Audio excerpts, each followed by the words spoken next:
मामू जालम नू मेरा खाया होया नहीं भाया, इसने मेरे बच्चे को छीन लिया, एक दिन भी चलने नहीं दिया। अब इसकी नज़रों में कि ये बड़ा हो कि मेरे आगे से बोल रहा है, मुझे कहने लगा कि मैं ज़मीन लेनी है, उस वक्त मेरे शेर को इसने खा लिया। इन्हें मेरे बच्चे नू इन्ना परेशान किया है ਤੇ जिंदी सानू सोच ही नहीं आती मेरा शेर खा के। भाई अगर मेरा बच्चा उस वक्त तुसी देख के जाना सी जो इन्होंने शेर मारिया है।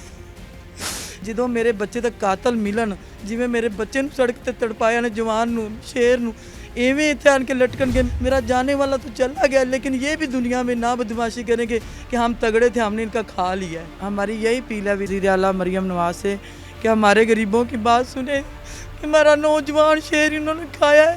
अगर हमारे शेर का ये ना हमारे साथ आन देंगे तो कौन देगा। अस्सलाम वालेकुम नाज़रीन, प्रोग्राम जुर्म बेनकाब के साथ मैं हूँ कैसर खान।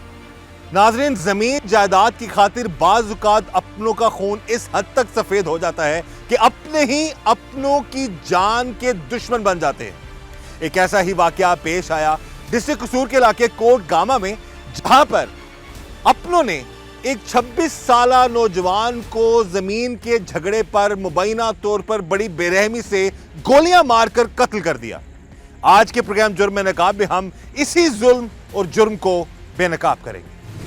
इस वक्त जी हमारे साथ मौजूद हैं मकतूल की वालदा। और कहते हैं ना कि किसी भी माँ के लिए या वालिद के लिए बड़ा ये एक दर्दनाक लम्हा होता है जब किसी जवान बेटे की मौत जो है वो इस तरह से देखने को मिले। इस वक्त मकतूल की वालदा हमारे साथ मौजूद हैं। हमें जी सबसे पहले बड़ा अफसोस है, अल्लाह ताला आपको हिम्मत दे, सब्र दे, और हम अपने इस प्रोग्राम के ज़रिए से पूरी कोशिश करेंगे कि आपकी आवाज़ आला हुकाम तक पहुँचे। आप बताइए, जिस दिन आपका बेटा घर से निकला उस वक्त कोई उससे पहले कोई उसको थ्रेट हो या किसी ने धमकाया हो, कोई इस तरह का मामला, कोई आपसे बात की हो उसने? भाई मुझसे कोई बात नहीं कि बड़े खुश होके खाना खा के मेरे को बाहर गया है। अच्छा है बेहतरीन अच्छा जा खा के, लेकिन मेरा मामू है जिन्हें मेरे बच्चे ਨੂੰ कतल किया। सगे मामू ने? सके मामू ने। अच्छा। ते मैनू कहता है कि लेकिन भी मेरे खाना खा के बाहर चला गया सक्का मामू जिन्हें कतल किया है। थोड़ा जिहा साडा ज़मीन दा मेरे मियाँ भला मानस से कमज़ोर से इन्हां लोगों नाल पुलिस च रह के ज़ालम होई हुई सी, इन्हां लोगों नाल जोर नहीं सी ते इहदे कोलों ज़मीन काफ़ी देर दी खोई हुई सी। अच्छा। ते ओ मैनू कहंदा मेरे दिल नूं कुछ हुंदा सी, हाजी साहब अपनी इन्नी ज़मीन खोई फिर तुसीं बोलदे ने। कहंदा सी अल्लाह दी बंदी मैं की करां, मेरे कोल नहीं मिलदी। मेरा बच्चा हो गया, इन्हें हुण किते बाहर खुद ही फोन किया, तू कहना मैं ज़मीन लैनी है। कहना हाँ मामू असी हो गए हैं ना, तो असी हुण लैनी है, साड़ी ज़मीन छोड़ दे, साडे अब्बू बड़े भला मानस इतनी देर खाई पी भी हुण बस छोड़ दे, तेरे को लै लैनी। ए गल जे इस गल तो मेरे बच्चे ने बार बार इन्हें परेशान किया। हाँ इन्हें मैनू कहा मैं लैनी है, मैं इन्हूं दसांगा, इन्हें कहा मैं लैनी, मैं इन्हूं दसांगा। इन्हें मेरे बच्चे नूं इन्ना परेशान किया है ते जिंदी सानू सोच ही नहीं आती मेरा शेर खा के घर बह गया अज नौजवान।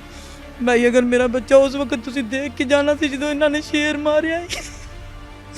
मेरे मियाँ ने ना भूख नंग ते खा वक्त दग दग के उन्होंने वड्डा किया, फिर अपनी ज़मीन संभाली, संभाल के बच्चे ने संभाल के मैनू भी। मैं शुक्र अल्लाह का सारा दिन नमाज में करते, अल्लाह तेरा शुक्र तू मैंने इतनी सोनी रोज़ी दे दी है, मेरा बच्चा कमान वाला होया है। तो सारा दिन रोज़ी सोनी हक लाल दी कमांदा सी, कदी ट्रैक्टर चला के लोगों के ट्रैक्टर चलांदा सी, जाके पैसे लियांदा सी, कदी आपदी फसल चो लैके आंदा सी, नाल खुश मां खा अल्लाह ने तेनू दे दिता है।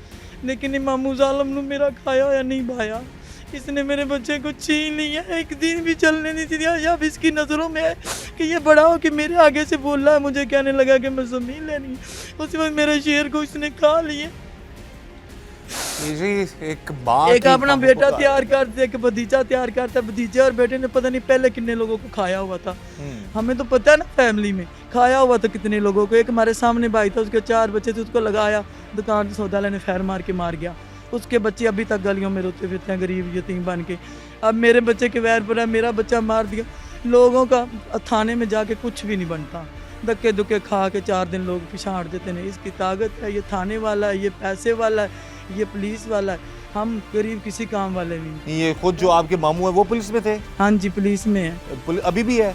अभी नहीं, अभी नहीं है। क्या था पुलिस में? वो थानेदार था? ड्राइवरी करता था बड़े लोगों की, उन लोगों से काम लेके हमारे गरीबों के अब सिर लेता है सारा दिन। ये तुसी दसो कि ਜਿਹੜਾ ਤੁਹਾਡੇ ਮਾਮੂ ਦੇ ਕਤਲ ਵਿੱਚ ਬਕੌਲ ਤੁਹਾਡੇ ਮਾਮੂ ने किदे हथों कत्ल करवाया है? अपने बेटे और भांजे को, अपने बेटे भतीजे और अपने बेटे को, भतीजे दे बेटे दे हथों? दो, हाँ जी, इन अच्छा। दोनों से करवाया ਇਹ है। ਤੁਹਾਨੂੰ ਕਿੰਨੀ ਦੇਰ ਤੱਕ ਕਰੂੰਗੀ ਜਿਸ ਟਾਈਮ ਗਿਆ ਤੇ ਕਿੰਨੀ ਦੇਰ ਬਾਅਦ ਤੁਹਾਨੂੰ ਇਤਲਾਹ ਲੱਗੀ ਕਿ ਐਡਾ ਵੱਡਾ ਹਾਦਸਾ ਹੋ ਗਿਆ ਤੁਹਾਡੇ ਨਾਲ? ਐਨੇ मैं ना 10 मिनट पहले फोन किया सी, बेटा घर नहीं आया। अच्छा। कहता मैं मामू लोगों के पास डेरे में बैठा हूँ, उधर डेरे से तुसी भी आए हो, हाँ। डेरे में बैठा हूँ, मैं मम्मी अम्मी आ रहा हूँ। वो अपने दूसरे मामू के पास आता यानी कि मेरे आपदे मामू को अपने बैठा मामू सी, के। मेरे मामू तो मारे आए ना, हाँ ਤੇ ਉੱਥੋਂ ਮੈਂ ਡੇਰੇ ਤੇ ਬੈਠਾ ਵੀ ਮੈਂ ਆ ਰਿਹਾ ਉਵੇਂ ਮੈਂ ਇੱਥੇ ਲੇਟੀ ਹਾਂ ਤੇ ਫੌਰੀ ਤੌਰ ਤੇ ਫੈरों की आवाज़ ही मेरी बच्ची कहने लगी कि मम्मा बाहर पता नहीं फैर हो रहा, भाई तो आया नहीं, पता नहीं चोर आ गया क्या। उतनी देर से आवाज़ें आ गया यासर को उन्होंने फैर लगा दी।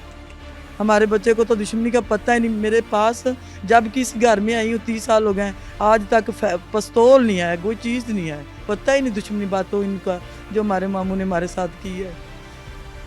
ये जी एक माँ की अब कहते हैं कि एक मैं भाई अल्लाह की कसम खा के आती हूँ कि ਜਦੋਂ ਮੇਰੇ ਬੱਚੇ ਦਾ ਕਾਤਲ ਮਿਲਣ, ਜਿਵੇਂ ਮੇਰੇ ਬੱਚੇ ਨੂੰ ਸੜਕ ਤੇ ਤੜਪਾਇਆ ਨੇ, ਜਵਾਨ ਨੂੰ, ਸ਼ੇਰ ਨੂੰ, एवें ਇੱਥੇ ਆਣ ਕੇ लटकणगे। मैं अल्लाह के घर बैठ के सोने का मैं इलाज कराऊंगी। अल्लाह का शुक्र करके चलो मेरा जाने वाला तो चला गया, लेकिन ये भी दुनिया में ना बदमाशी करेंगे कि हम तगड़े थे, हमने इनका खा लिया है। इससे पहले भी और लोगों को नुकसान आप बता रही है पहुंचाते रहे काफ़ी वो लोग। लोगों को, एक को नहीं, एक तो हमारे सामने था उनका घर जिसको इन्होंने खाया है।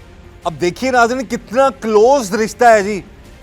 और जैसा कि ये मकतूल की वालदा बता रही हैं कि इन्होंने कभी अपने घर में अपने बेटों के हाथ में कभी पिस्तौल या इस तरह की दुश्मनदारों वाले जो मामलात हैं वो कभी नहीं देखे, और सिर्फ इस वजह से कि उसने इनके मामू को सिर्फ ये कहा था कि आपने हमारी ज़मीन जो है वो इतना अरसा रखी है और अब हम अपनी ज़मीन वापस लेंगे। और इस सारे मामले को इस हद तक वो ले गए कि बड़ी बेरहमी से एक नौजवान को सरेरा दिन दिहाड़े मुबैना तौर पर कत्ल कर दिया। अब आप कुछ बता रही थी हमें अब सारे मामले के हवाले से, इससे पहले समझाया भी गया था आपके मामू को? किन्हें हाँ जी, समझाया मेरी अम्मी लोगों को ना, मेरा बच्चा जाके था नानो ਤੁਹਾਡੀ अपने- ਅਮੀ ਹਯਾਤ ਨੇ हाँ जी, जिंदा ठीक बैठे हुए नानो अपने भाई ਨੂੰ ਸਮਝਾ ਲਾ, ਮੈਂ ਜਾਨ ਮੇਰੀ ਜਾਨ ਛੱਡ ਦੇ, ਮੇਰੇ ਪਿੱਛੇ ਪਿੱਛੇ ਲੱਗਾ, ਤੂੰ ਮੈਨੂੰ जवाब गलत बोलिया है।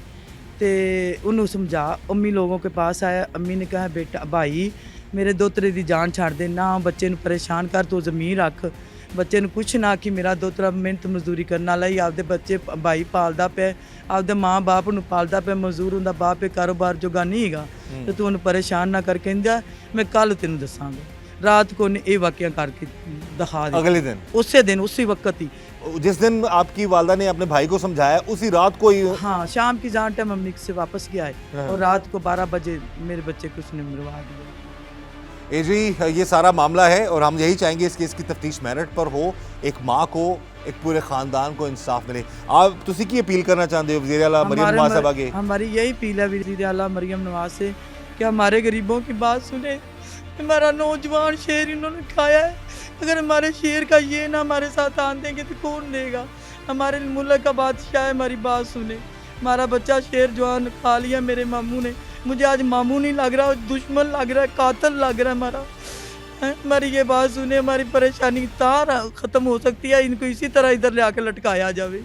ए जी मरियम नवाज साहिबा से अपील कर रही हैं, एक माँ की अपील है, दर्दमंदाना अपील है, और वो ये अपील है कि जी इनके बेटे को, जवान बेटे को ना हक कत्ल किया गया मुबैना तौर पर, और ये अपने बेटे के कत्ल का इंसाफ चाहती हैं। हम अपने इस प्रोग्राम के ज़रिए से यही गुजारिश करेंगे आला हुकाम से कि इस केस की तफ्तीश मेरिट पर हो और कानून के मुताबिक उन ज़ालिमों को जो है सख्त से सख्त सज़ा मिले, ताकि कभी भी कोई किसी की लखते जिगर को, किसी के बेटे को इस तरह से जुल्म का निशाना ना बना सके। इस दुआ के साथ कि अल्लाह ताला हम सब पर रहम करम और फजल फरमाए, अल्लाह ताला हमें हर तरह और हर किसी के शर से बचाए। मुझे इजाज़त दीजिएगा।